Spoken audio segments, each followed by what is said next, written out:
আসসালামু আলাইকুম গাইস, কি অবস্থা, কেমন আছেন? আশা করি সবাই ভালো আছেন। আমি দুইটা কথা বলবো, কথাগুলা একটু শুইনা যাবেন। যারা দেশের বাহিরে থাকেন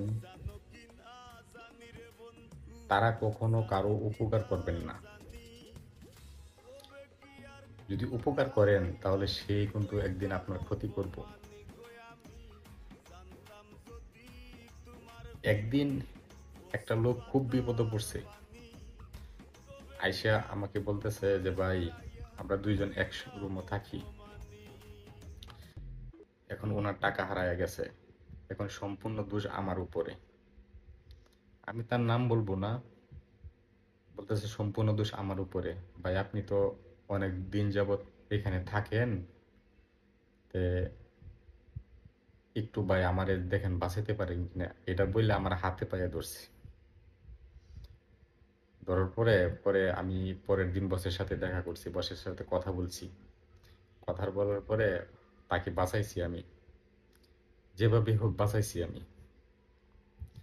বাঁচানোর পরে এখন সেই লোকটা, আজকে আমি একজনের সাথে যে কোনো একটা বিষয় নিয়ে ভুল বুঝাবুঝি হয়েছে, যার সাথে আমার ভুল বুঝাবুঝি হয়েছে সে আমাকে কিছু বলে নাই, সে কাউকে কিছু বলে নাই, কিন্তু আমি যার উপকার করছিলাম সেই লোকটাই সেই লোকটাই বসের কাছে আমার বিরুদ্ধে নালিশ করছে।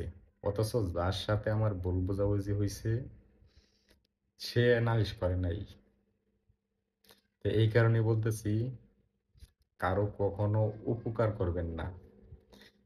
যার উপকার করছিলাম আমি, সে আমার কি করছে জানেন? এই যে একটা কাগজ দেখতেছেন, এই যে, এটা আমাকে কোম্পানি 7 দিনের সাসপেন্ড করছে। অথচ যার সাথে আমার ভুল বুঝাবুঝি হয়েছে তার কোনো সমস্যা নাই, কিন্তু আমি যার উপকার করছিলাম সে আমাকে সাসপেন্ড করাইছে। এই কারণে বলতেছি, যারা বিদেশে থাকেন কখনো কারো উপকার করবেন না। যদি উপকার করেন তাহলে সে আপনার ক্ষতি করবে, এটা 100% গ্যারেন্টি।